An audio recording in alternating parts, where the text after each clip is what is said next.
भाइ राजु र बहिनी दिपा, तिमीहरूले पत्रमा पत्रकारिताको महत्त्वबारे पनि विद्यार्थीमा छलफल भइरहेको कुरा उठाएका छौ। हो, युग अगाडि बढ्दै गएपछि पत्रकारिताको महत्त्व पनि बढ्दै जानु स्वाभाविक हो। पहिले माथिल्ला व्यक्तिहरूको भ्रमण, राजा महाराजा तथा सरकारी स्तरका समाचारहरू, ठुला ठुला घटनाहरू, मानव आश्चर्य र चमत्कारका दुर्लभ विषयहरू मात्रै समाचारको विषय बन्थे।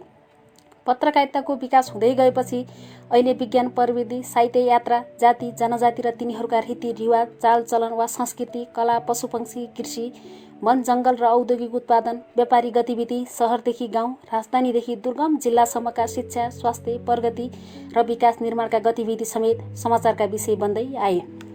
हुन पनि पत्रकारिताको विकासले अत्यन्त महत्त्वपूर्ण भए पनि कसैको ध्यान पुग्न नसकेको विषयलाई समेत समाजको अगाडि उजिल्लाई जनतालाई जानकारी दियो। प्रचार गर्नुपर्ने वा जनतालाई सूचित गर्नुपर्ने विषय पनि यदि पत्रिका नहुँदो हो त जनतालाई वा सरकारलाई समेत साह्रै पछि मात्रै थाहा हुन्थ्यो। यसकारण पनि पत्रकारिताको महत्त्व स्पष्ट हुन्छ। पत्रकारिता पनि आस्था र व्यवसायिक गरी दुई भागमा विभाजित छ। आस्था वा मीमांस पत्रकारिता एउटा निश्चित वैचारिक उद्देश्य लिएर अगाडि बढेको हुन्छ भने व्यावसायिक पत्रकारितामा रोजगारी, उद्योग, व्यापार र नाफाको निम्ति पुँजी लगानी गरिएको हुन्छ। आस्थाको पत्रकारिताले प्रजातन्त्र, समाजवाद र साम्यवाद जस्तो कुनै एउटा राजनैतिक दर्शनको आधारमा एक आदर्श समाज निर्माण गर्न, समाजको कुनै एउटा विषयको सुधारको निम्ति, शिक्षा तथा स्वास्थ्यको निम्ति आफूलाई समर्पित गर्ने गर्छ भने व्यावसायिक पत्रकारिताले साहु महाजन, उद्योगपति वा व्यापारीहरूसँग रक्सी, जाँड, चुरोट, कोकाकोला, फेन्टा र अन्य वस्तुको विज्ञापन लिएर वा प्रचार गरेर केहीलाई रोजगारी उपलब्ध गराउँछ भने आफ्नो निम्ति नाफालाई प्राथमिकता दिएको हुन्छ। व्यावसायिक पत्रकारिताले पहिले पत्रिकालाई व्यापारिक ढङ्गले नाफामा चलाउन सुरु गरिन्छ भने पछि त्यो एक सेवा उद्योगको रूपमा अगाडि बढ्छ। अब त्यसको उद्योग वा अन्य विषयका प्रचार वा विज्ञापनकै निम्ति पत्रकारितालाई अगाडि बढाउँछ। रङ्गीन गरेर होस् वा विविध सामग्री दिएर होस् वा अश्लील फोटो राखेरै किन नहोस्, व्यावसायिक पत्रकारिताले एक प्रकारको पुँजीपति वर्ग वा सत्तामा बस्ने अल्पतन्त्रवादीहरूको एक अङ्गको रूपमा काम गर्छ। अन्तमा व्यावसायिक प्रचार माध्यमहरू विदेशी पुँजीकै एउटा भाग हुन थाल्छन्। नेपालमा पनि कति छापाहरू र विद्युतीय प्रचार माध्यमहरू विदेशी पुँजीबाट सञ्चालित छन् र निश्चित वर्ग र राजनैतिक पक्षको सेवा गर्दैछन्। ती बहुराष्ट्रिय कम्पनीका प्रचार माध्यमहरूले जनमतलाई पहिले आफ्नो पक्षमा लिन्छन् र पछि साम्राज्यवादी हस्तक्षेप र आक्रमणको वकालत गर्न पुग्छन्। तिमीहरूले केही उदाहरण दिन सक्ने पत्रकारहरूको बारेमा जिज्ञासा राखेका थियौ। त्यसो त मार्क्स एङ्गेल्सले पनि जर्मनीको क्रान्तिको बेला राइन समाचार पत्रिका प्रकाशित गरेर समाजका क्रान्तिका दूत बनाउनु भएको थियो भने लेनिनले पनि फिरिङ्गो पत्रिका प्रकाशन गर्नुभयो र पेसाका हिसाबले आफूलाई उहाँ एक पत्रकार नै सम्झिनुहुन्थ्यो। स्टालिन र माओ सेतुङले पनि समाचार पत्रदेखि पार्टी मुखपत्रसम्मको प्रकाशनमा काम गर्नुभयो भने होचिमिन्हले एक संवाददाता भई अल्जेरियामा समेत काम गर्नुभयो। पत्रकारकै हिसाबले एकजना चिनिएका व्यक्ति जोन रिड पनि हुन्। संयुक्त राज्य अमेरिकाको एक सम्पन्न परिवारका युवक विश्वविद्यालयमा समाजवादी विचारसँग परिचित भए। उनको परिवारले त्यसलाई युवा सुलभ भावना सम्झे र पछि आफ्नो सम्पत्ति र सम्पन्नता थाहा पाएपछि आफ्नो विचार बदल्ने अनुमान गरे। तर उनी एक पत्रकार भई मेक्सिकोको किसान आन्दोलनको समाचारहरूबाट संसारलाई सुसूचित गर्दै गए। खानी र कारखाना वा जहाँ जहाँ आन्दोलन र सङ्घर्ष हुन्छ त्यहाँ पुगेर वास्तविक स्थिति प्रश्नाउँदै कामदार वर्गमाथि भइरहेको अन्याय, अत्याचार र शोषणलाई सबैको सामुन्ने उद्यङ्गाउने काम गर्दै गए। सन् 1917मा रुसमा मजदुर वर्गको पार्टी बोल्सेभिक पार्टीको नेतृत्वमा समाजवादी क्रान्तिको पहिलो बन्दुक पड्क्यो। जोन रिडले पुँजीपति वर्गको स्वार्थ बग्ने करेन्सीको सरकारका व्यक्तिहरूको दरबार र कार्यालयहरू तथा बोल्सेभिक नेताहरूको सङ्घर्षको थलो र गुप्त ठाउँहरूमा समेत पुगेर त्यहाँको वास्तविकता स्थितिबाट संसारलाई सुसूचित गर्दै गए। गोली हानाहान भइरहेको ठाउँमा एक सडक र अर्को सडक, एक गल्लीबाट अर्को गल्ली तथा एक प्रान्त जिल्ला र गाउँबाट अर्को प्रान्त जिल्ला र गाउँ हुँदै क्रान्तिको स्थिति, जनताको मनोभावना तथा क्रान्तिकारी र क्रान्ति विरोधीहरूको हार जितबारे न्युयोर्क टाइम्स भन्ने समाचार पत्रलाई खबर पठाउँदै गए।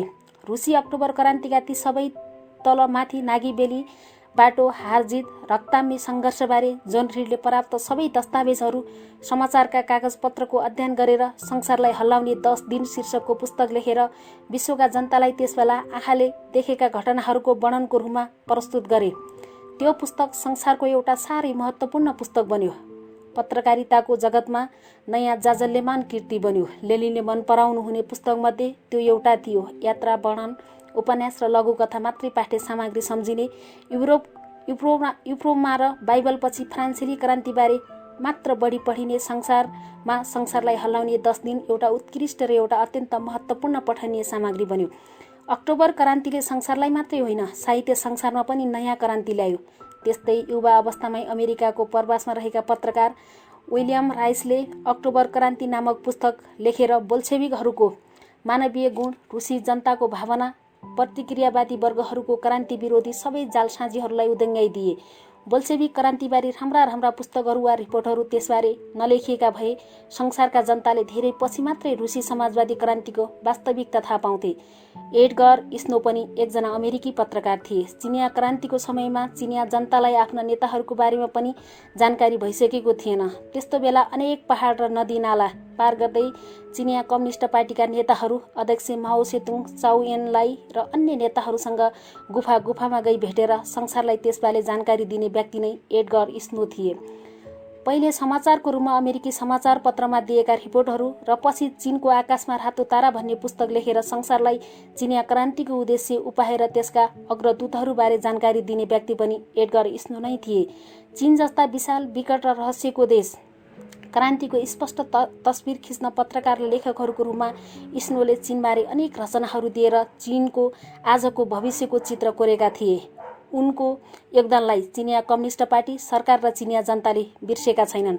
भियतनाम युद्धको अन्त्यतिर संयुक्त राज्य अमेरिकालाई आच्छु परिरहेको थियो। अमेरिकाको चीनसँग कूटनैतिक सम्बन्ध थिएन। चीनको सहयोग बिना भियतनामबाट अमेरिका बाहिर निस्कन सक्ने सम्भावना थिएन। संसारलाई हात हतियार र डलरले जित्न खोज्ने अमेरिकी साम्राज्यवाद चीनसँग कूटनैतिक सम्बन्ध राख्न अति छटपटाइरहेको थियो। तर सूत्र पाइसकेको बेला एडगर स्नोलाई अमेरिकी राष्ट्रपतिले स्विजरल्यान्डबाट झिकाई चीनमा आफ्नो सन्देशवाहक बन्न आग्रह गरे, किनभने अमेरिकी पत्रकारले प्रस्ताव राखेका अनेक व्यक्तिलाई चीनले भिसा दिएको थिएन। तर एडगर स्नोको नाउँमा पाउनासाथ चिनिया सरकारले हरियो बत्ती देखायो र झन्डै 20 वर्षदेखि विच्छेद भएको दुई देशको सम्बन्ध जोड्नमा एडगर स्नो उपयुक्त पुल साबित भए। अन्ना लाउस स्टङ अर्की महिला पत्रकार हुन्। तिनी पनि अमेरिकी नागरिक थिइन्। तिनले सोभियत सङ्घ र त्यसका विभिन्न गणतन्त्रहरूमा काम गरिन्। दोस्रो विश्वयुद्धमा अमेरिकाले जापानको नागासाकी र हिरोसिमामा अणुबम खसालेर लाखौं निर्दोष जनताको हत्या गरी पुस्ता मानवीय क्षति हुने अपराध गरेपछि संसारमा परमाणु युद्धको सन्तास फैलियो।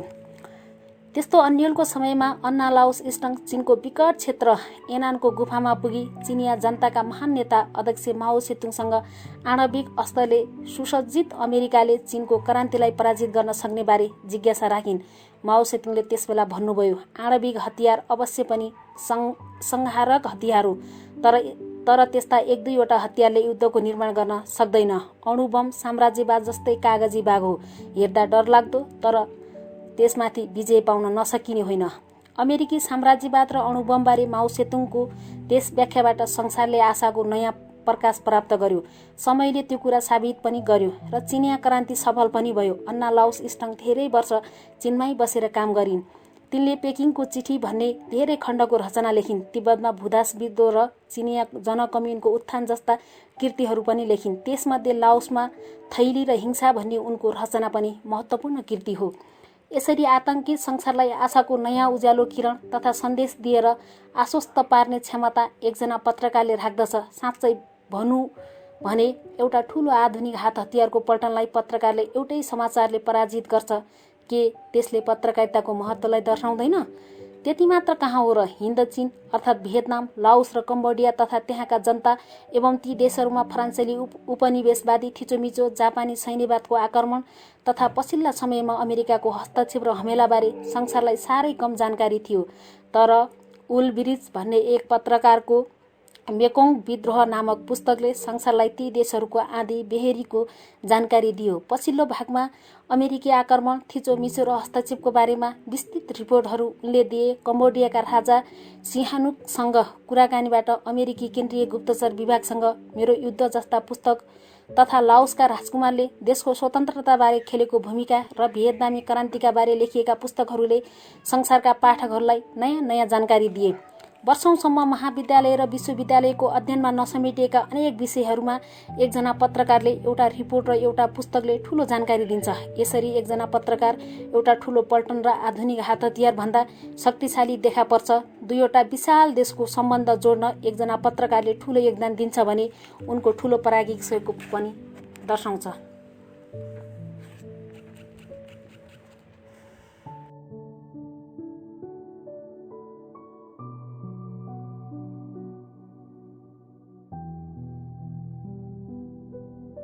कानुन। प्यारा भाइ बहिनीहरू, तिमीहरूले आफ्नो पत्रमा ऐन कानुनको अध्ययन र त्यसको महत्त्वबारे पनि जानकारी चाहेका थियौ। तिमीहरूको यो जिज्ञासा स्वाभाविक हो। डाक्टरहरूले रोगीको रगत, दिशा पिसाब र अन्य परीक्षणका रिपोर्टहरू हेरेर रोगको निदान गरे जस्तै देशको संविधान, ऐन कानुन हेरेर त्यसका विज्ञहरूले देशको सामाजिक, आर्थिक र राजनैतिक क्षेत्रको स्थिति बताउँछन्। देशको ऐन कानुन देशको धर्म र परम्परामा आधारित हुन्छ। देशको धर्म र परम्परा, रीतिरिवाज, संस्कृति, उत्पादनका साधनहरू र उत्पादन सम्बन्धले निर्धारण गर्दछ। संसारमा हरेक धर्म सुरुमा समाजमा देखा परेका अन्याय, अत्याचार र विसङ्गतिको विरोधको सुधारको निम्ति विकास भएको एक प्रगतिशील आन्दोलनको रूपमा प्रादुर्भाव हुन्छ।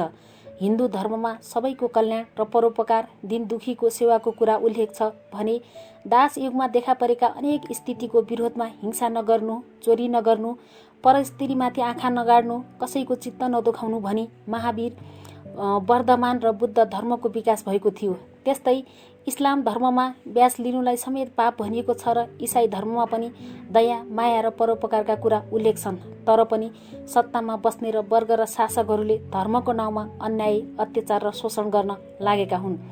निजी सम्पत्तिको विकास हुँदै गएपछि दास, पशु र भूमिमा स्वामित्व जस्ता थरी थरीका सम्पत्ति र विविध प्रकारका ऐन कानुन बन्दै गए। व्यापार र उद्योग धन्दाको विकास हुँदै गएपछि सो अनुसारका ऐन कानुन पनि बन्दै गए। पुँजीवादको विकास हुँदै गएपछि घर र जग्गाको मात्रै नभई व्यापार, उद्योग, ऋण र ब्याज, ठेका पट्टा, सेवा उद्योग, मिसाउट, तस्करी, कर छली, मूर्तिचोर, जीव मास्ने, ठगी, नापतोलका समेत ऐन कानुन र मुद्दा मामिला देखिन थाले।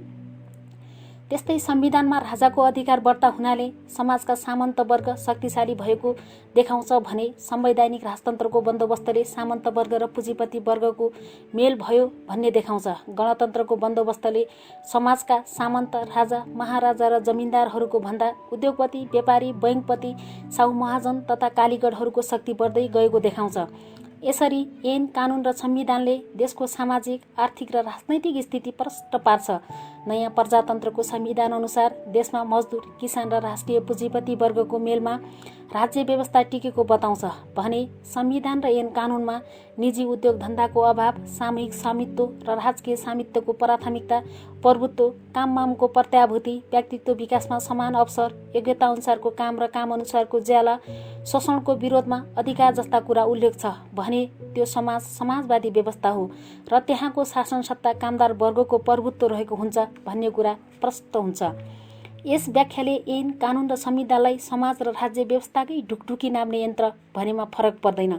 साथै देश कुन दिशातिर गइरहेको छ वा देशलाई पुँजीवाद र समाजवाद कतातिर लैजाने हो भन्ने कुरा संविधान र ऐन कानुनको बन्दोबस्तले नै थाहा दिन्छ। यस्ता महत्त्वपूर्ण विषयमा ज्ञान हुनु वा अध्ययन गर्नु आवश्यक छ भन्ने कुरामा कसैको दुईमत नहोला। तर भाइ बहिनीहरूले सोध्नेछौ, व्यावहारिक रूपले ऐन कानुनको जानकारीले वा वकिल वा कानुन व्यवसायी भएर साधारण जनतालाई कसरी सेवा गर्न सकिन्छ? देशका बहुमत जनता निरक्षर भएको र अत्यन्त बहुमत जनता कानुनी शिक्षाबाट वञ्चित भएको हुँदा सोझा सिधा जनता जाली फटाहरूबाट कानुनी ढङ्गले सताएका र ठगिएका हुन्छन्। कारागारहरूका बन्दीहरूमध्ये पनि बहुमत बन्दीहरू कानुनको पटक्कै ज्ञान नभएर फसेका र फसाएका देखिन्छन् वा मुद्दा अनुसार हुनुपर्ने सजाय भोगिरहेका हुन्छन् वा निर्दोष व्यक्तिहरूले सजाय भोगिरहेका हुन्छन्। रिसिभी र जाली फटाहरूको जालजेलले लास बेपत्ता पारेको नाउँमा कारागारमा सजाय भोगिरहेका व्यक्तिलाई नै बेपत्ता वा लास मानिएको व्यक्ति भेट्न आउँदा समेत मुद्दा र फैसला दुवै व्यावहारिक नभएको देखाउँछ। धन सम्पत्ति वा जहान परिवारमाथि आँखा गाडेर झुटो ज्यान मुद्दा लगाई निर्दोष व्यक्तिले सजाय भोगिरहेको हुन्छ र अरूको सम्पत्ति र जहानमाथि लोभ गर्ने अपराधी समाजका ठूला ठालु भई टोपलेका हुन्छन्। यस्तो अवस्थामा ऐन कानुन व्यवसायले के कसरी जनताको सेवा गर्न सक्छ भन्ने प्रश्न पनि तिमीहरूले गर्नेछौ। यस्ता एक दुईवटा उदाहरण दिएमा तिमीहरू बढी प्रष्ट हुनेछौ। भेनिसको महाजन भन्ने शेक्सपियरको एउटा नाटक छ। साहित्य समाज नै याना हुन्छ भन्ने तिनीहरूलाई थाहै छ। साइकल भन्ने एकजना निर्दयी महाजन थियो। सामानको नयाँ खेप र नाफाको निम्ति अर्को महाजनले उसँग ऋण माग्छ। म्यादभित्र साउँ ब्याज तिर्न नसकेमा शरीरबाट एक पाउ मासु काट्न सक्ने शर्त त्यस साइकल भन्ने महाजनले राख्छ।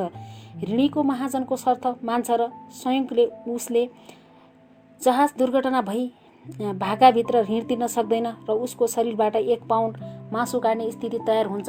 त्यस्तो अप्ठ्यारो स्थितिमा ऋणीका एक कानुन सम्बन्धी जानकार साथीले उनको पक्षमा अदालतमा साइकलले एक पाउ मासु काट्न सक्छ तर कागजमा एक पाउन्डभन्दा बढी र रगतको उल्लेख नभएको हुँदा एक थोपा रगत आउन नहुने र मासु काट्दा एक पाउभन्दा अलिकति पनि घटी बढी हुन नहुने जिकिर गर्छ। मासु काट्दा तौलमा तलमाथि हुने र रगत आउने हुँदा साइकल जिल्लिन्छ र अर्को पक्षको जित हुन्छ। ऋणीको ज्यान जोगिन्छ। भोलि दिउँसो 12 बजे आफ्नो छोरालाई फाँसी दिने अदालतको निर्णय सुनेर व्याकुल आमा बुवा एक कानुन व्यवसायी कहाँ पुग्छन्। फैसला हेरेर वकिलले सहयोग गरेर छोराको ज्यान बचाउने कोसिस गर्ने आश्वासन दिन्छ। भोलि बिहान 10 बजिसक्दा पनि वकिलमा मुद्दाबारे कुनै चासो चिन्ता र हतार नदेख्दा आमा बाबुमा रुहाबासी हुनु स्वाभाविक हो। तर वकिलले फाँसी दिने ठाउँमा फाँसी लट्काउनुभन्दा 5 मिनेट अगाडि फैसला हेरेर आपत्ति जनाउँदै फैसलामा झुन्ड्याउनु भन्ने मात्र छ तर ज्यान गयो भने को जिम्मेवार हुन्छ भनी चेतावनी दिन्छ। त्यहाँ खैला बैला मचिन्छ, अलमल हुन्छ, 10-15 मिनेट दौडधुप हुन्छ। त्यसै बेला वकिलले फेरि आपत्ति जनाउँछ। फैसलामा ठिक 12 बजे झुन्ड्याउने निर्णय छ तर त अहिले 12 बजेर 15 मिनेट गयो, अब झुन्ड्याउन पाइँदैन। युवकको ज्यान बच्यो। त्यसै बेलादेखि फैसलामा झुन्ड्याएर मार्नु भन्ने निर्णय सुनाउन थालियो वा गोली हानेर मार्नु भन्ने निर्णय हुन थाल्यो। त्यस्तै एउटा उजुरीमा एक अभियुक्तको दायाँ हातले मारिने व्यक्तिले बायाँ हातले समात्यो, उसको बायाँ हातले मर्नेको दायाँ हात समात्यो र अर्को हातले छुरा हानेर मार्यो भन्ने झुटा मुद्दाको आधारमा कारागारमा ज्यान मुद्दा खेप्दै थियो। राजनैतिक आन्दोलनको सिलसिलामा एक कानुन व्यवसायी जेल पर्यो। निर्दोष अभियुक्तको कागजात हेर्यो। राजनैतिक आन्दोलन टुङ्गै जेलमुक्त भएका वकिलले अदालतमा जिकिर गर्यो, श्रीमान मानिसको 2वटा हात हुन्छ र भगवान विष्णुको 4 हात हुन्छ। सबैलाई थाहा छ तर मेरो पक्षमाथि आरोप छ। उनको दायाँ हातले मृतकको बायाँ हात समात्यो र उसको बायाँ हातले मृतकको दायाँ हात समात्यो र अर्को हातले छुरा हानेर मार्यो। तर श्रीमान मेरो पक्ष विष्णु भगवान होइनन्, उनी निर्दोष व्यक्ति हुन्, उनका 2वटा मात्रै हात छन्। सम्पत्ति खाने उद्देश्यले लगाएको झुट्टा मुद्दामा निर्दोष व्यक्तिले मुक्ति पाउँछ। त्यसरी ऐन कानुन थाहा नपाएका साधारण वा निर्दोष व्यक्तिलाई कानुन व्यवसायीहरूले सेवा पुर्याउन सक्छन् जसरी चिकित्सकले रोगीको ज्यान जोगाउन सक्छन्। तिमीहरूले फेरि प्रश्न गर्नेछौ, संसारमा कानुन अध्ययन गरेका ठुला ठुला व्यक्ति र असल व्यक्तिहरू छन् त 2-4 जनाको नाम थाहा पाउन सके हुन्थ्यो। त्यसो त तिमीहरूलाई थाहै होला। संयुक्त राज्य अमेरिकी राष्ट्रपतिमा झन्डै आधा कानुनका विद्यार्थीहरू थिए भने आधा सेनाबाट आएका व्यक्तिहरू थिए। त्यस्तै भारतका महात्मा गान्धी, सुभाष चन्द्र बोस, जवाहरलाल नेहरूहरू र झन्डै 20 वर्षसम्म पश्चिम बङ्गालको वामपन्थी सरकारका मुख्यमन्त्री बनेका ज्याति बसु कानुनका विद्यार्थीहरू नै थिए। कानुनका विद्यार्थीहरू राजनीतिमा गएमा वा विधानपालिकामा पुगेमा दोहोरो अर्थ नलाग्ने छिद्रहरू नभएमा प्रष्ट र समस्या समाधान हुने खालका विधेयकहरू ऐन कानुन बन्नेछन्। देशको निम्ति उपयुक्त र राम्रो संविधान निर्माणमा सहयोग पुग्नेछ। कानुनका राम्रा राम्रा प्राध्यापकहरू भएमा त्यस सम्बन्धी अत्यन्त प्रतिभावान विद्यार्थीहरू उत्पादन हुनेछन्। प्रशासनमा कानुनका विद्यार्थीहरू भएमा जनतामाथि कानुन विपरीत कामहरू कम हुने आशा गरिन्छ। भाइ बहिनीहरूले सुनेको होला, संयुक्त राज्य अमेरिकाको संविधानमा 200 वर्षपछि पनि साह्रै कम संशोधन भएको र संसारको एक नमुना संविधान मानिन्छ। त्यस संविधानका निर्माताहरूमा आधाभन्दा बढी कानुन व्यवसायीहरू वा ज्ञाताहरू थिए। समाज छिटो छिटो परिवर्तन भइरहेको हुनाले निर्माण कार्य, व्यापार, उद्योग, खाद्यान्न, स्वास्थ्य वा चिकित्सा आदि क्षेत्रमा पनि अनेक मुद्दा मामिलाको सम्भावना बढ्दै जाने हुँदा हरेक विषयमा ऐन कानुनका ज्ञाताहरूको खाँचो बढ्दै जानेछ। त्यति मात्रै होइन, डाक्टर, इन्जिनियर र अन्य विषयका विशेषज्ञ समेत कानुनको कक्षामा सामेल हुनुपर्ने परिस्थिति बढ्दै जानेछ। विदेशसँगको सम्बन्ध विकास गर्न र आफ्नो देश र जनताको हितलाई सुनिश्चित गर्न आफ्नो र सम्बन्धित मित्र राष्ट्रको संविधान र ऐन कानुन तथा अन्तर्राष्ट्रिय ऐन नियम सन्धि सम्झौताहरूको समेत जानकारी हुन आवश्यक छ। त्यसो त पहिले राजदूतलाई समेत वकिल भनिन्थ्यो। दुई देशको सीमा विवाद, नदी नाला र पानीको उपयोगिता, सीमामा बन्ने बाँधहरू तथा साझा नदीहरूबाट उत्पादन हुने विद्युत, सिँचाइको पानी वा पानीका अन्य उपयोगबारे, सीमा जोडिएका र एक देशबाट अर्को देशमा बग्ने नदी नालाबारे बरोबर विवादहरू भइरहन्छन्। सोभियत सङ्घ र समाजवादी चिनकै बीचमा उत्तर पूर्वको उसुरी नदी र चेनपाओ टापुको निम्ति सशस्त्र सङ्घर्ष समेत भयो।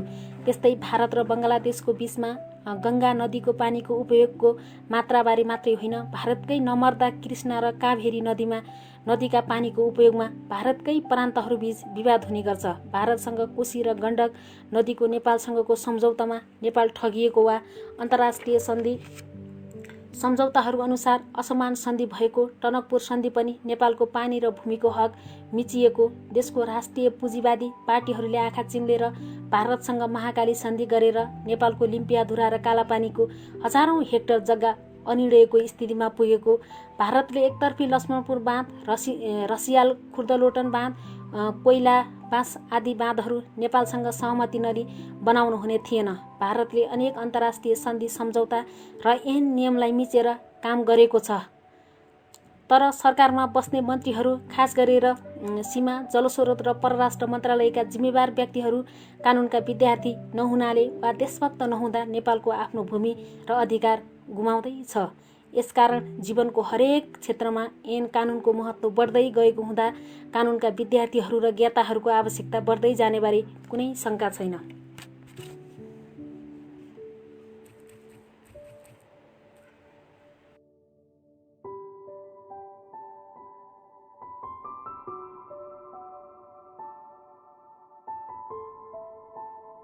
कृषि। भाइ राजु र बहिनी दिपा, तिमीहरूले आफ्नो पत्रमा कृषि क्याम्पसमा भर्ना हुन चाहने भाइ बहिनीहरूको इच्छाबारे लेखेका थियौ। हाम्रो देश कृषि प्रधान देश हो, अर्थात् 80% जनता कृषिमा आधारित छन् र देशको आम्दानीको एउटा भाग कृषिबाटै हुन्छ। जसरी घरको जग भूमिमै हुन्छ, त्यस्तै देशको अर्थतन्त्रको जग पहिले कृषिबाटै सुरु हुन्छ। उद्योगको स्थापना भूमिमै हुन्छ। खाद्यान्न खाएर उद्योगमा मजदुरहरू काम गर्छन्। उद्योगलाई चाहिने कच्चा पदार्थ खेतीपाती वा जमिनबाटै आउँछ। बहुमत जनताको जीवनस्तर बढेमा तिनीहरूको क्रयशक्ति बढ्छ अनि औद्योगिक उत्पादन देशमा खपत हुन्छ। खाद्यान्न र कृषिमा आत्मनिर्भर नभएमा नेपाल जस्तो विकासशील एवं गरिब तथा भूपरिवेष्टित देशलाई अगाडि बढाउन सजिलो हुँदैन। तिमीहरूले प्रश्न गरौला, अहिले गलैँचा, तयारी पोसाक र अन्य सामानको विदेश व्यापारले विदेशी मुद्राको ठूलो राशि आम्दानी भएको छ। विदेशमा गई काम गरेका नेपालीहरूले पठाएका विदेशी मुद्राले तथा विदेशी सहयोग वा ऋणले देश चलिरहेको छ। कृषि र अन्नमा आत्मनिर्भरता पुरानो सिद्धान्त हो। विकसित देशबाट अर्थशास्त्र पढी आएका केही नेपाली बुद्धिजीवीहरूको यस्तै दृष्टिकोण सुन्न पाइन्छ। विदेश व्यापार त सामान किन्ने विदेशी सरकार र व्यापारीहरूको इच्छा र हितमा भर पर्छ। तिनीहरूलाई फाइदा भएन भने वा तिनीहरूको राजनैतिक उद्देश्यसँग मेल खाएन भने, तिनीहरूको राजनैतिक दबाव नेपालले मानेन भने तिनीहरूले एउटै नीतिले महिना दिनभित्र आफ्नो विदेश व्यापार तासको घर जस्तै ढाल्नेछ। त्यति मात्रै होइन, बाटामा पर्ने मुलुकहरू, हिन्दुस्तान, पाकिस्तान वा ग्राहक देशहरूको घर छिमेक वा दायाँ बायाँका देशहरूमा अशान्ति र युद्ध भएमा हाम्रो विदेश व्यापार अवरुद्ध हुनेछ। हाम्रो कति गलैँचा र तयारी पोसाकको उद्योगमा विदेशी पुँजीको लगानी छ। नाफाको ठूलो भाग विदेशमै जाने गर्छ, तर हाम्रा अति सस्तो, ज्याला र कम सुविधाको फाइदा तिनीहरूले उठाइरहेका छन्। हाम्रो देश पनि विश्व व्यापार सङ्गठन वर्ल्ड ट्रेड अर्गनाइजेसनको सदस्य भएको केही समय भयो। WTOका धेरै नियम र ऐन कानुन वा सन्धि सम्झौताहरू छन्। हामीसँग त्यसका जानकारहरूको अत्यन्त कमी छ। कुनै पनि बेला त्यसको निर्णयले हाम्रो सामानको गुणस्तर वा उत्पादन शैली र प्रवृत्ति बारे खिचल्लो उठाएर दुःख दिनेछ र रोक लगाउन सक्नेछ वा आर्थिक नाकाबन्दी समेत लगाउन सक्नेछ। त्यही कुरा विदेशमा काम गर्ने नेपालीहरूलाई पनि लागू हुन्छ। तिनीहरूलाई फिर्ता पठाउने, मुद्दा लगाउने, भेदभाव गर्ने, नागरिक नभएका विदेशी कामदारहरूले आधा वा 1/4 मात्रै ज्याला सुविधा पाउने वा अनेक राजनैतिक उद्देश्यले नेपालमाथि दबाव दिएर आम्दानी घटाउने वा नेपालीहरू फिर्ता पठाउने अनेक अप्ठ्याराहरू तेर्सिने सम्भावना सदा डेमोक्रेसीको तरबार जस्तै झुन्डिएको छ। यसै वर्ष मलेसियाले नेपाली ज्यामी नलिने निर्णय गरेको बारे चर्चा चल्दैछ। त्यस्तै विदेशी सहयोग कुनै पनि न्युमा रोक्न सक्नेछ। विदेशी ऋण त दिन 2 गुणा रात 4 गुणा बढ्दै जाने पासो मात्रै हो। विदेशी मुद्रा र सुनको मूल्यमा आउने घटबढले मात्र पनि नेपालले एकै रातमा अरबौं रुपियाँ घाटा सहनुपर्ने स्थिति हुन्छ। विदेशी मुद्राको अत्यन्त ठूलो चाप बढ्दै गएमा हाम्रो नेपाली मुद्राको मूल्य घट्दै जाने डर हामीलाई सधैँ रहन्छ। यसकारण विदेश व्यापार र विदेशी मुद्राको भरमा हामी बस्नुभन्दा खाद्यान्न र कृषिमा आत्मनिर्भर अर्थतन्त्र निर्माण गर्नु आवश्यक छ। तर तिमीहरूले भनौला, नेपालभन्दा जनसङ्ख्या र आकारले साना देशहरूले जनसङ्ख्याको 3% मात्रै कृषिमा आधारित छन् र तिनीहरूको आफ्नो खाद्यान्न 3 महिनालाई पनि पुग्दैन भने हामी मात्रै किन कृषिमै भर पर्नुपर्ने हो? ती पुराना साम्राज्यवादी शक्तिहरूले एसिया, अफ्रिका र ल्याटिन अमेरिकाका अनेक देशहरूमाथि औपनिवेशिक शासन चलाइरहेका हुनाले आज पनि ती देशहरूबाट खाद्यान्न र कृषि उत्पादन एवं आवश्यक कच्चा पदार्थहरू सस्तोमा आयात गर्छन् र महँगोमा तयारी सामान बेच्न निर्यात गर्छन्। नेपाल स्वयं बेलायती साम्राज्यवादको अर्ध उपनिवेश बनेको छ। विकासशील भएको हुनाले हाम्रो स्थिति तिनीहरूको भन्दा उल्टो छ। आज पनि ती पूर्व औपनिवेशिक शक्तिहरूले पूर्व उपनिवेशहरूमा सेना राखेका छन् र अनेक असमान सन्धिहरूले बाँधेका छन्। यी सबै कारणहरूले नेपाल अन्न र कृषिमा आत्मनिर्भर हुन आवश्यक छ। देशकै भूमिलाई आधार बनाएर तथा देशकै अन्न खाएर हामीले उद्योग धन्दा बन्द व्यापार मात्रै गर्दैनौँ। आवश्यक परे त्यसैको भरमा देश र जनताको रक्षाको निम्ति सङ्घर्ष पनि गर्नुपर्ने हुन्छ। खाद्यान्नमा समेत अरूको भरमा हामी पर्यौँ भने आर्थिक नाकाबन्दीबाटै पराईले हाम्रो देशको स्वतन्त्रता सार्वभौमिकतामाथि धावा बोल्नेछ। यो कुरा हालको भारतीय नाकाबन्दीले प्रष्टाइसक्यो। केही वर्षदेखि हरेक साल 1 खर्बको अन्न भारतबाट आयात हुन्छ। यसकारण जनतालाई खुवाउन, जगेडा राख्न, बढी भएको कृषि उत्पादन बेचेर आवश्यक सामान भित्राउन, कृषि उत्पादनमा वृद्धि र विविधता ल्याउन तथा तुलनात्मक रूपमा कृषि उत्पादन बढाउन हामीलाई धेरै कृषि विशेषज्ञहरू चाहिन्छन्।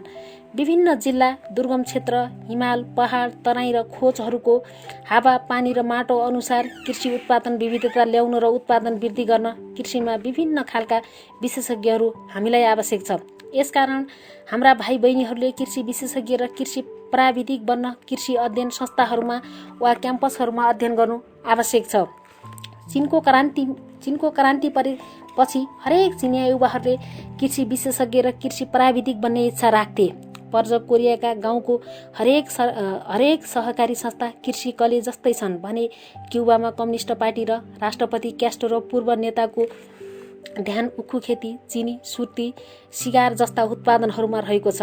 हामीले पनि हाम्रो कृषि अध्ययन र कृषि उत्पादनमा ध्यान दिन अत्यन्त आवश्यक छ। हामीसँग केही कृषि वैज्ञानिकहरू र विशेषज्ञहरू नभएका होइनन्, तर अझै अपुग छ। हामीसँग राम्रा कृषि वैज्ञानिकहरू र विशेषज्ञहरू हुँदाहुँदै पनि खाद्यान्नमा हामी आत्मनिर्भर नहुनु, तरकारी र फलफुल समेत विदेशबाट आयात गर्नुपर्ने स्थितिको कारण कृषिबारे सरकारको नीति मन्त्रालय र विभागमा वर्ष काम गर्ने माथिल्ला कर्मचारीहरूको निकसमान हो। कृषि मन्त्रीहरू विदेशबाट रासायनिक मल झिकाउन अरबौं रुपियाँको कमिसनमा ध्यान दिन्छन्। कृषि अनुसन्धान केन्द्रबारे जानकारी राख्दैनन्। देशको बजेट भन्नुभन्दा पहिले कृषि वैज्ञानिक र विशेषज्ञहरू वा कृषि अनुसन्धान केन्द्रसँग छलफल गर्ने गर्दैनन्। देशमा नक्कली कमर्सल र म्याद नागेका रासायनिक मल आयात हुन्छ र नक्कली मल कारखाना बनाउन मन्त्रीहरू आफै संलग्न हुन्छन्। यस्तो स्थितिबाट देशलाई जोगाउन युवा कृषि वैज्ञानिक, विशेषज्ञ र कृषि कार्यकर्ताको ठूलो खाँचो छ। यो खाँचो पूरा गर्न भाइ बहिनीहरूले कम्मर कस्ने बेला आएको छ।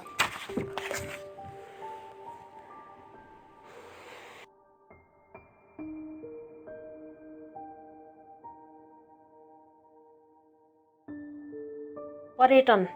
नेपाल विविध हावापानी, हिमाल, पहाड, तराई, खोज उपत्यका, वनजङ्गल, तालतलैया र अनेक रमणीय स्थलहरू भएको सुन्दर देश मात्रै होइन, विविध भाषा, जाति र जनजाति एवं चेपाङ, राउटे, कुसुन्डा जस्ता बन्ने र घुमन्ते जातिहरूको कला संस्कृति र आआफ्नो विशेषता र मानव सभ्यताको विभिन्न स्तरमा अवस्थित समुदायहरूको पनि देश हो।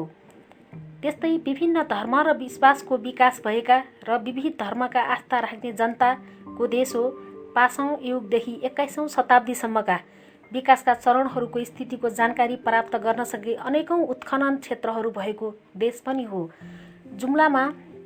जुम्लामा खस राज्यका अवशेषहरू पाइन्छन् भने दैलेखमा भिन्नै संस्कृतिका राज्यका अवशेषहरू पाइन्छन्। त्यस्तै सुर्खेतमा काँक्रे बिहारको उत्खनन र अध्ययन बाँकी छ भने लुम्बिनी र बौद्ध कालका अनेक क्षेत्रहरू उत्खनन गर्न बाँकी नै छन्। त्यस्तै बुटौल, नारायणगढ, सिमरौनगढ, जनकपुरको मिथिला संस्कृति तथा काठमाडौँका किराँतकाल, लिच्छविकाल र मल्लकालका विषयमा धेरै उत्खनन, अध्ययन र अनुसन्धान गर्न बाँकी नै छन्।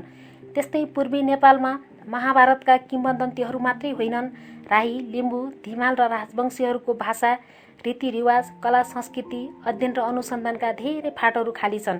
त्यति मात्रै होइन, नेपालका गुरुङ, मगर, तामाङ, राई, लिम्बू नेपाल भाषासँग तिब्बती, चिनिया, मङ्गोली र अन्य आस्ट्रो एसियाली भाषाहरूको तुलनात्मक अध्ययनले आजसम्म अनुमानको गर्भमा रहेका अनेक तथ्यहरू उद्घाटित हुनेछन्। ती सबै कारण र विविधताले नेपाल पूर्व र पश्चिमका पर्यटकहरूको निम्ति एक गन्तव्य स्थल हुँदैछ।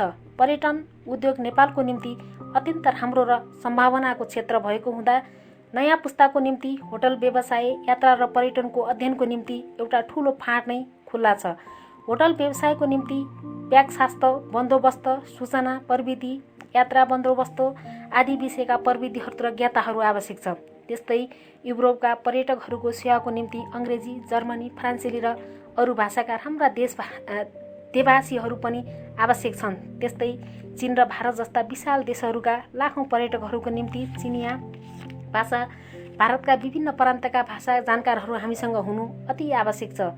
Japan, Thailand, Sri Lanka, Mongolia, Vietnam, Cambodia, Laos, Burma, Myanmar जस्ता बौद्ध धर्ममान्य देशहरूका पर्यटकहरूको निम्ति पनि स्वागत गर्न नेपाल तयार हुनैपर्छ। पर्यटकको अर्थ 2-4 दिन वा 1-2 हप्ता घुमफिर गरेर जाने मात्र होइन, विविध विषयमा अध्ययन र अनुसन्धान गर्न महिनौं बस्नेहरू पनि आउँछन्। बौद्ध धर्मकै विषयमा अध्ययन गर्न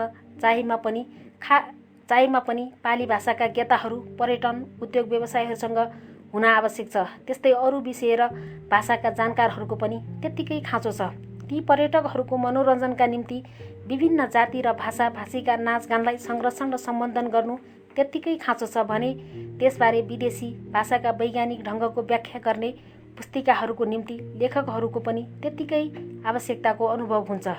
यस हिसाबले पर्यटन उद्योग र नेपालको निम्ति एउटा ठूलो सम्भावना भएको व्यवसाय हो भने यसका अनेकौं हाँगा बिगा भएको हुनाले स्नातक वा सोभन्दा उच्च शिक्षा हासिल गर्ने भाइ बहिनीहरूले पर्यटन शिक्षाको अध्ययनमा विचार गर्नु पनि अत्यन्त लाभदायक हुनेछ। अहिले हाम्रा कति भाइ बहिनीहरू यस विषयको अध्ययन गर्न विदेश जाँदैछन् भने हाम्रो देशमा पनि यस विषयको अध्ययन र अध्यापन सुरु भइसकेको छ।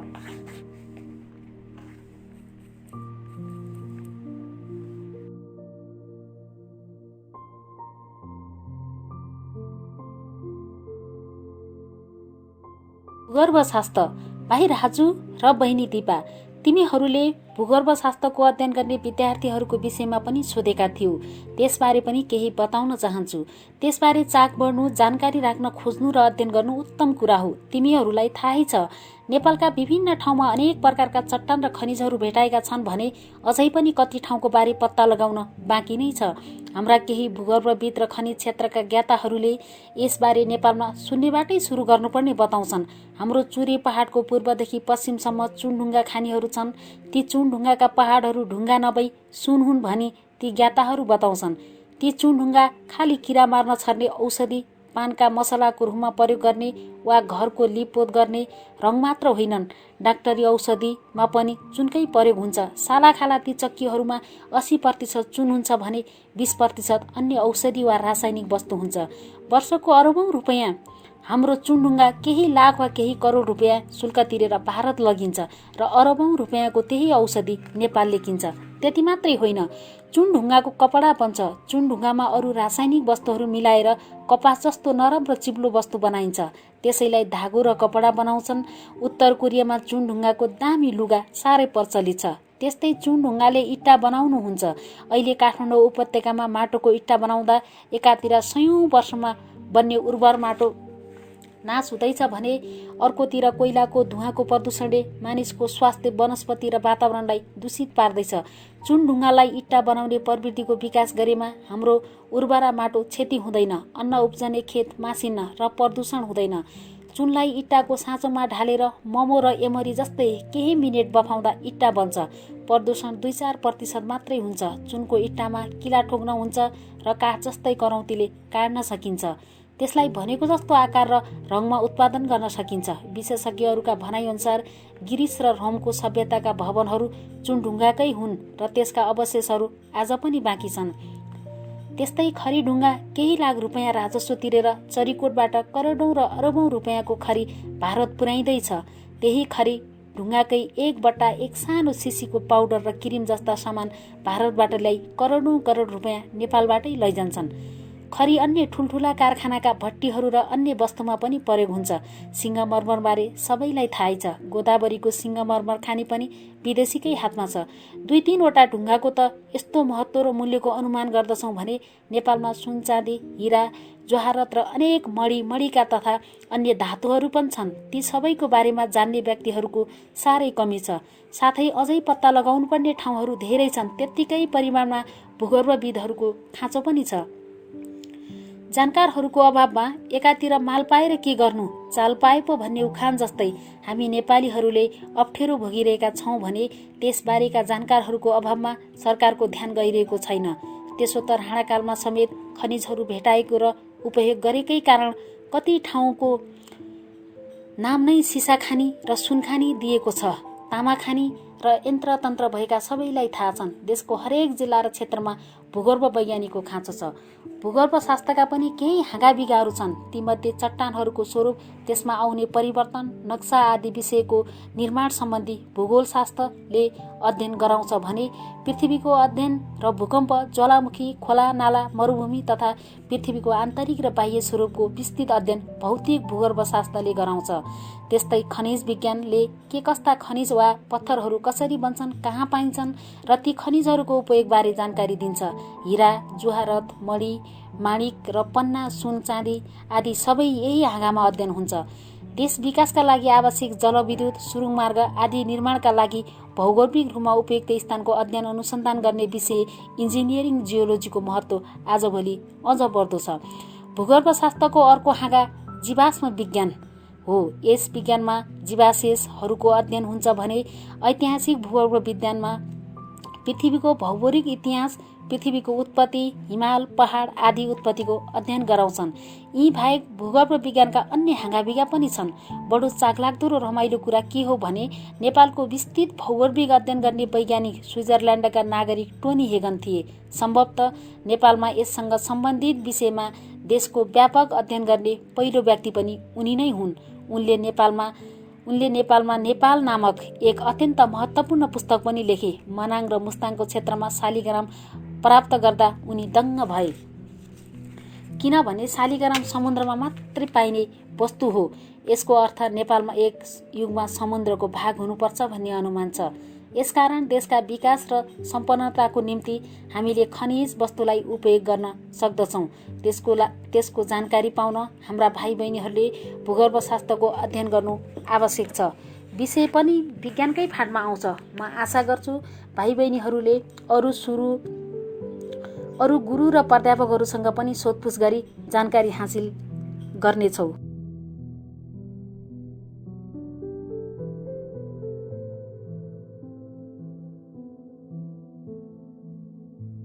पुरातत्व भाइ राजु र बहिनी दिपा।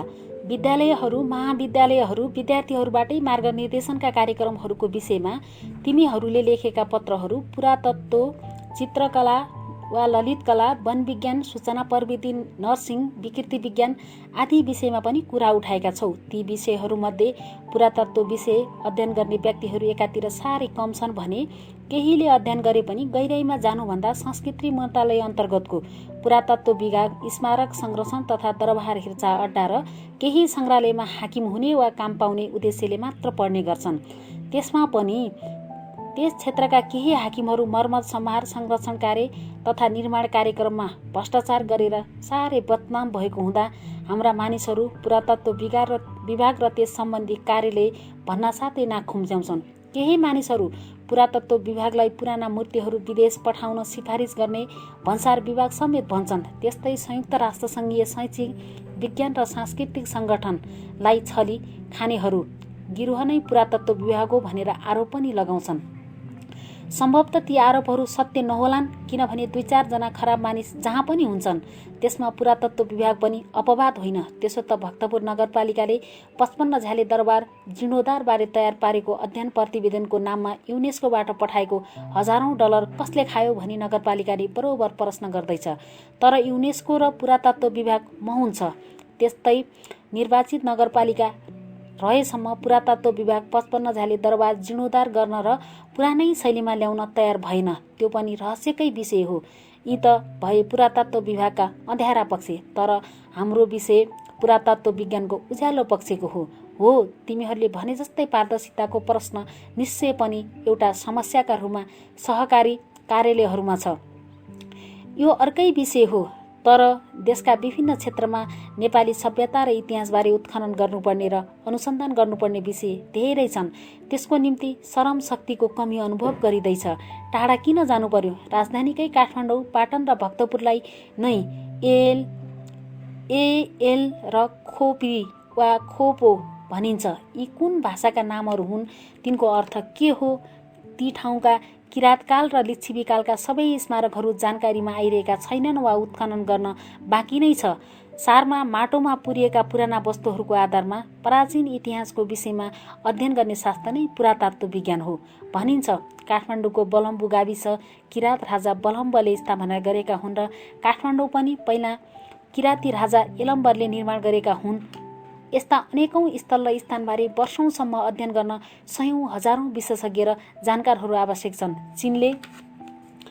चीनले आफ्ना विभिन्न कालका स्मारकहरू उत्खनन गरेर पुराना धेरै विषयहरूमा जानकारी हासिल गरी आकर्षणका केन्द्रहरू खोलेका छन् भने मिस्र, पाकिस्तान, भारत, रोम, ग्रिस पनि पुराना स्मारकहरूलाई उत्खनन र संरक्षण गरेर मानव सभ्यतामा त्यहाँका जनताको योगदानलाई प्रकाश पारी मानव जातिकै सृजनशीलतालाई उजिल्याउने काम गर्दैछन्। नेपाल पनि एक प्राचीन र पूर्वी सभ्यताकै एक अङ्ग भएको हुँदा नेपाल र नेपाली जनताले विश्वको मानव सभ्यता र संस्कृतिमा दिएको देनबारे प्रकाश पार्ने काम सक्नु स्वयं मानव जाति र भविष्यको सेवा गर्नु हुनेछ। त्यसकारण विद्यार्थी भाइ बहिनीहरूले पुरातत्व विज्ञान विषयमा अध्ययन गरेर लाख मानिसहरूले अत्यन्त मेहनत गरेर विकास गरेका पुराना सभ्यताको गर्भभित्र लुकेका अनेक रहस्यहरू उद्घाटन गर्नु अत्यन्त रोचक हुनेछ भन्ने कुरा जानकारी दिनु आवश्यक छ। म आशा गर्छु भाइ बहिनीहरूको ध्यान यस विज्ञानमा जानेछ। बरु त्यसको निम्ति विभिन्न विदेशी भाषा, संस्कृति भाषा, इतिहास, रसायनशास्त्र, जीवशास्त्र, नृशशास्त्र तथा भौतिक शास्त्रहरूको समेत अध्ययन गर्नु जरुरी हुनेछ।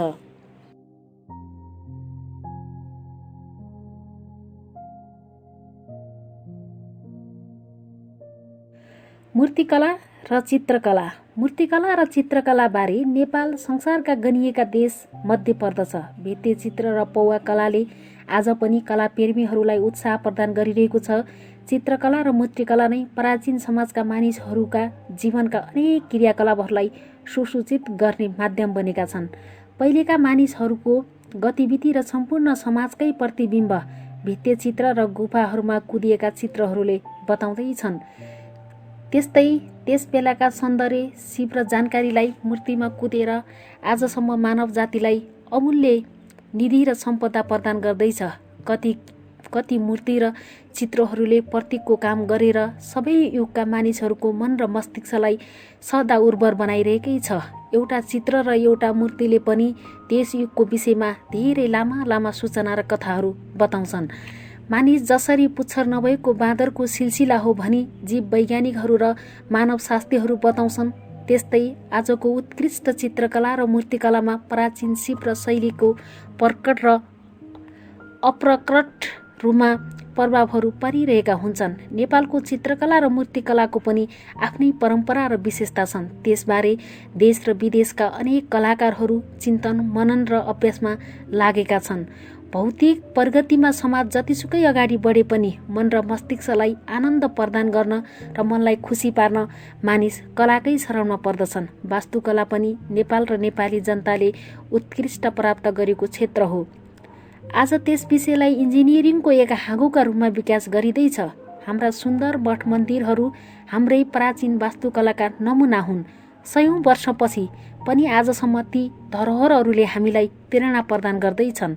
हो, धातुको मूर्ति र रङ्गीन चित्रले कलाकारको चमत्कार मात्रै होइन, धातु र रङले त्यस बेलाको भौतिक र रासायनिक प्रगतिको पनि दिग्दर्शन गराउँछन्। त्यस्तै सङ्गीत र नाचगान पनि मानव सभ्यताकै एक अङ्ग हो। भाषाको विकास नहुँदै हाउभाउ वा अभिनयबाट मानिसहरू आफ्नो भावनाहरू अभिव्यक्त गर्थे। मौन नाच वा मुकुण्डो नाच त्यसैको सिलसिला हो।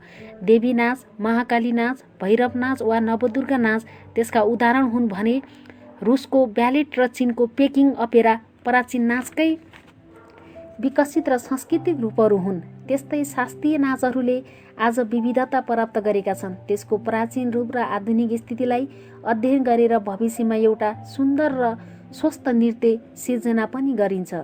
भाइ बहिनीहरूले यसको अध्ययनको महत्त्वलाई बुझ्नु आवश्यक छ। दुःख र पीडामा मानिसहरू कन्दन र चित्कार गर्दछन् भन्ने खुसीमा अभिव्यक्त ठुलो स्वरले हाँसेर गर्दछन्। वन मानिसहरू पनि आफ्ना प्रतिद्वन्दीसँग छाती पिटेर खुट्टा बजारेर हुकार गर्छन्। त्यसै सिलसिलाको रूपमा आज मानिसहरूको रिस र ईर्ष्याको अभिव्यक्ति गर्छन्। शरम, दुःख, सुख, रिस, अहङ्कार र विविध भावनाले मानिसहरूलाई भाषा बोल्न कुत्ताइरहेको हुनुपर्छ। भाषाको सरल विकाससँगै सङ्गीतको पनि विकास भयो। समयसँगै मानिसले विभिन्न बाजागाजासँगै सङ्गीतलाई आजको शिखरमा पुर्यायो।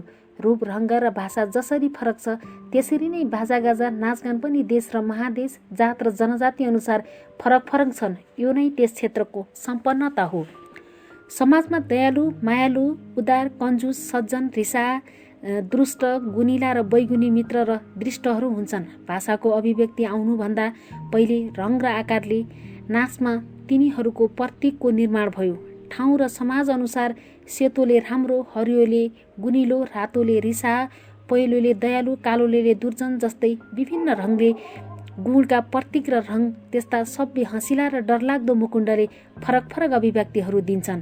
यही कुरो आजको चित्रकलाको रङ, नाटकका पात्रहरूको रूप र लुगाको रङले समेत प्रतिनिधित्व गर्छ। कोरा हात लिएको तथा सुरुवालको तलको भाग कसिएको पात्र पर्दामा देखिनुको अर्थ घोडचढी हुन्छ भने चीनको गीती नाटक पेकिङ अपराको संवादभन्दा फरक गीतले मनको भावना अभिव्यक्त गर्छ। नवदुर्गा नाचमा मुकुण्ड लगाएका पात्रहरूले भावना र संवाद बाजा बजाउने उजाजु वा गुरुहरूले गर्छन्।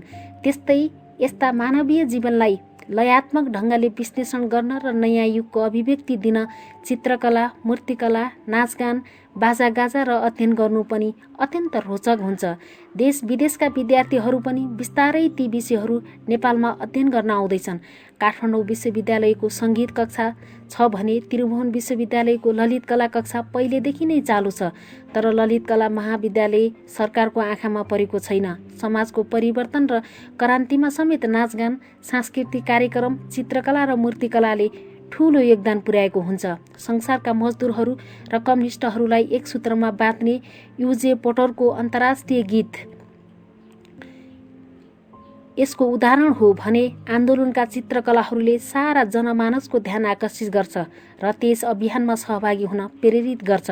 मजदुर र किसानहरू, शोषण, ऐतिहासिक सङ्घर्ष र क्रान्तिकालीन अनेक घटनाहरू, वीरगाथाहरू, चित्रहरू र मूर्तिहरूमा स्मारक सङ्ग्रहालयहरूमा प्रदर्शित गरिएका हुन्छन्। चीन, कोरिया र अन्य समाजवादी देशहरूमा यस्ता उदाहरणहरू धेरै देख्न सकिन्छ।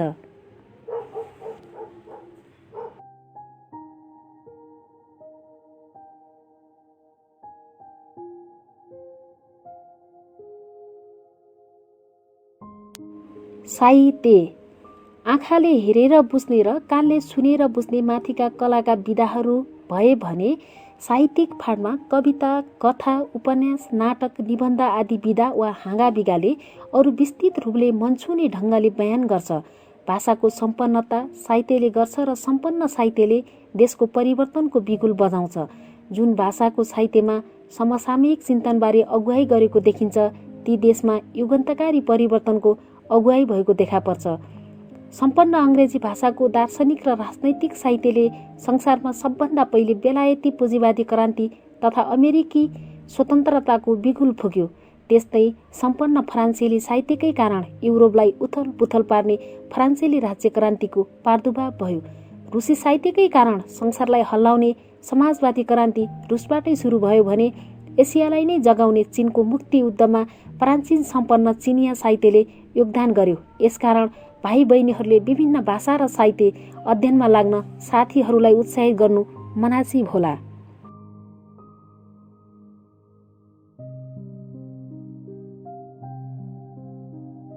नर्सिङ सेवा र प्रयोगशाला प्रविधिहरू।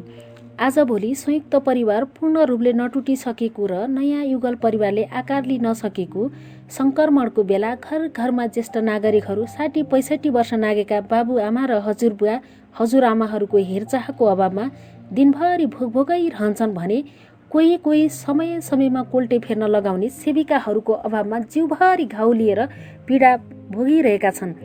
देशमा अस्पताल, स्वास्थ्य केन्द्र र घर घरमा हेरचाह गर्ने नर्सहरूको खाँचो छ भने अर्कोतिर विदेशमा नर्सहरू पठाउने उद्देश्यले निजी नर्सिङ क्याम्पसहरू खोलेर डलर कमाउने व्यवसाय पनि गरिँदैछ। त्यति मात्रै होइन, प्राविधिक शिक्षा र व्यावसायिक तालिम परिषदले समेत सार्वजनिक नर्सिङ क्याम्पसलाई हतोत्साहित गर्ने उद्देश्यले शुभलाभको आधारमा कमसल खालका नर्सहरू उत्पादन गर्ने निजी क्याम्पसहरूलाई प्राथमिकता दिँदैछ। सम्भवतः विदेशीहरूको निम्ति सस्तो प्राविधिक ज्यामी तयार गराउने उद्देश्यले नै सिटिभिटीको स्थापना भएको हो कि भन्ने शङ्का बढ्दैछ। किसानहरूलाई भैँसी पाल्न दिई दुध पसलेले फाइदा उठाए जस्तै बेलायत पहिलो पुँजीवादी वा विकसित देश हो। त्यहाँ अहिले वर्षको 25% नर्सहरू अवकाश प्राप्त गर्दैछन्। 20,000 नर्सहरूले तालिम प्राप्त गर्छन्। विभिन्न कारणले 35,000 नर्सहरू नर्सिङ पेसा छोड्दैछन्। फिलिपिन्स, दक्षिण अफ्रिका, भारत र अन्य देशबाट बेलायतमा 14,000 नर्सहरू पुगेका थिए। यस वर्षको 11,500 नर्सहरू त्यहाँ पुगे। यस्तो विकसित देशहरूमा नर्सहरू पुर्याउने उद्देश्यले पनि सिटिभिटी र नर्सिङ परिषदका पदाधिकारीहरूले आफ्नो देशको निम्ति होइन, गल्लावाल र म्यानपावर कम्पनीले ज्यामी पठाए जस्तै विदेश पठाई पैसा कमाउनु र निजी क्याम्पसहरू खोल्दैछन् भन्ने गुनासो व्यापक छ। सस्तोमा नर्सिङ पढाउने क्याम्पसलाई हतोत्साहित गरी नाफामुखी र महँगो शुल्क लिई पढाउने क्याम्पसलाई सिटिभिटीले काफी च्यापेको र भ्रष्टाचार गरेको होहल्ला भाइ बहिनीहरूले पनि सुनेकै होलाउ। नेपाली जनताले सेवाको निम्ति नर्सिङ क्याम्पसहरूको आवश्यकता अनुभव गरिएको छ। नेपालका नर्सहरू विदेशमा पनि सेवा गर्न जानु अस्वाभाविक ठहरिन्न। आफ्ना स्वास्थ्यकर्मीहरू विदेश पुग्दा देशको स्वास्थ्य सेवा बर्बाद भएका धेरै देशहरू छन्। हाम्रो देशमा यस्तो स्थिति नहोस् भनी हामीले अहिलेदेखि नै कामना गर्नुपर्दछ। त्यस्तै रोग पत्ता लगाउन दिशा, पिसाब, रगत, खकार र अन्य आवश्यक वस्तुको प्रयोगशालामा परीक्षण गर्नुपर्ने हुन्छ। त्यस्ता परीक्षण गर्ने कामदारहरूलाई प्रयोगशाला प्राविधिक भनिन्छ। तिनीहरूको जाँचको रिपोर्टलाई अध्ययन गरेर नै डाक्टर वा चिकित्सकले रोगको निदान गर्छ र उपचार सुरु गर्छ। तर कति प्रयोगशालाका प्राविधिकहरू शिक्षित गर्ने तालिम केन्द्र र कलेजहरूले गम्भीरतापूर्वक श्रमशक्ति तयार नगर्दा ती प्राविधिकहरूको परीक्षण प्रतिवेदन वा रिपोर्ट गलत भएका वा तिनीहरूको व्यवस्थाले गर्दा रोगीहरूको जाँच रिपोर्ट उल्टो पाल्टो परेका र रिपोर्टहरू नै झुटा हुँदा चिकित्सकहरूको रोगको निदान र उपचार नमिली रोगीहरूले धेरै दुःख पाएका गुनासाहरू सुन्न पाइन्छ। वास्तवमा ती प्रविधिहरू अत्यन्त आवश्यक जनशक्ति हुन्, तर तिनीहरूको तयारीमा भएको शुभलाभ र व्यवस्थाले गर्दा जीव धनको क्षति हुने सम्भावना बढ्दैछ। यसकारण इमान्दारीपूर्वक अध्ययन गर्ने मेहनती र जेहेन्दार भाइ बहिनीहरूलाई ती विषयहरू अध्ययन गर्न घचघच्याउनु पनि त्यत्तिकै खाँचो छ।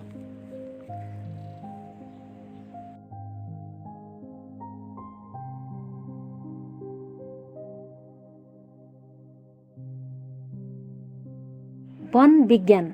हरियो वन नेपालको धन भन्ने उखान छ, तर सरकारका भ्रष्ट व्यक्तिहरू, वन मन्त्रालय, वन विभाग, वन कार्यालयका ठुला बडाहरू नै वन चोरहरूसँग मिलेरै वन सखा पार्दैछन्।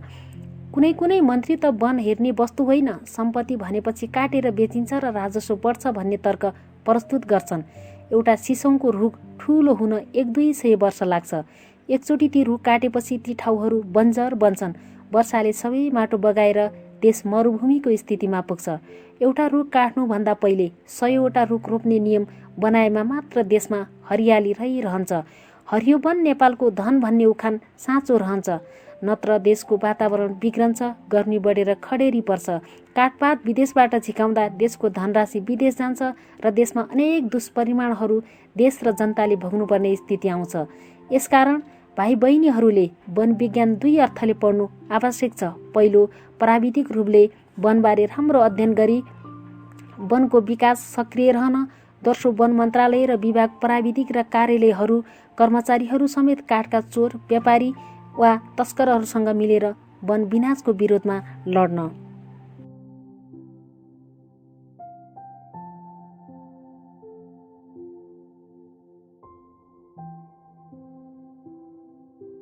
शिक्षाशास्त्र। भाइ राजु र बहिनी दिपा, अब म चिठी टुङ्ग्याउँदैछु। तिमीहरूका केही साथीहरूले शिक्षण पेसामा लाग्ने इच्छा जाहेर गरेको कुरा सुन्दा खुसी पनि लाग्यो।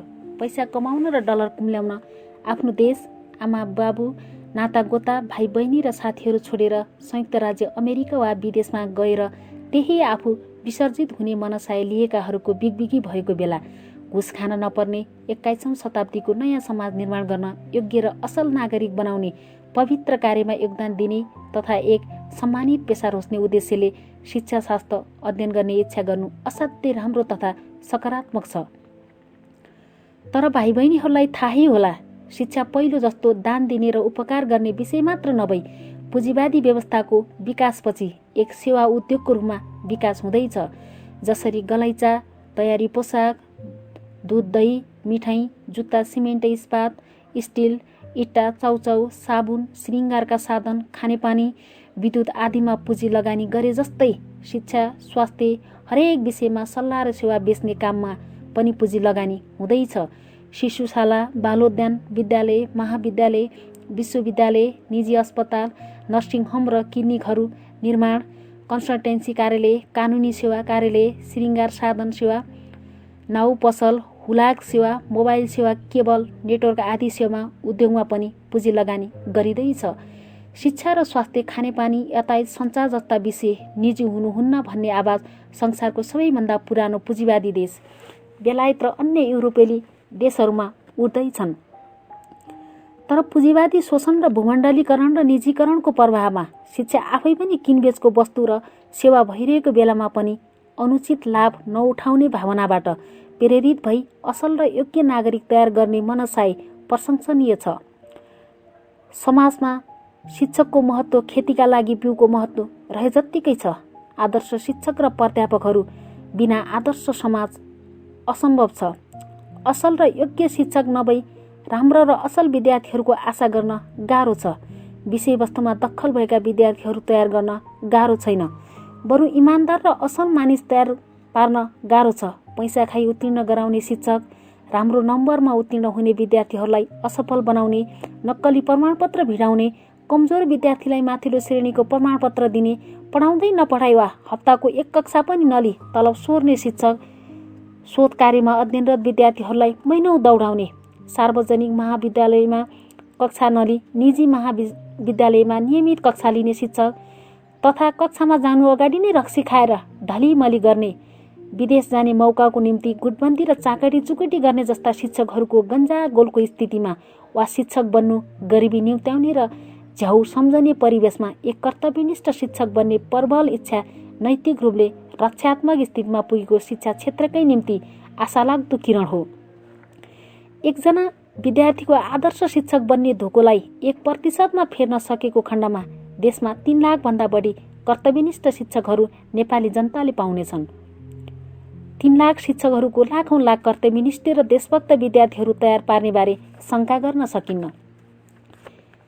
हिजो शिक्षाशास्त्र र शिक्षण विधिको अध्ययन नगरेका, बाल मनोविज्ञान नपढेका र पाठ योजना समेत बनाउन नपर्ने बेलाका शिक्षकहरूभन्दा आजका शिक्षा सम्बन्धी सैद्धान्तिक र व्यवहारिक ज्ञान भएका शिक्षकहरूले निश्चय पनि वैज्ञानिक ढङ्गले शिक्षा प्रदान गर्न सक्नेछन्। यसकारण शिक्षा शास्त्रका क्याम्पसहरूको महत्त्व बढेको छ।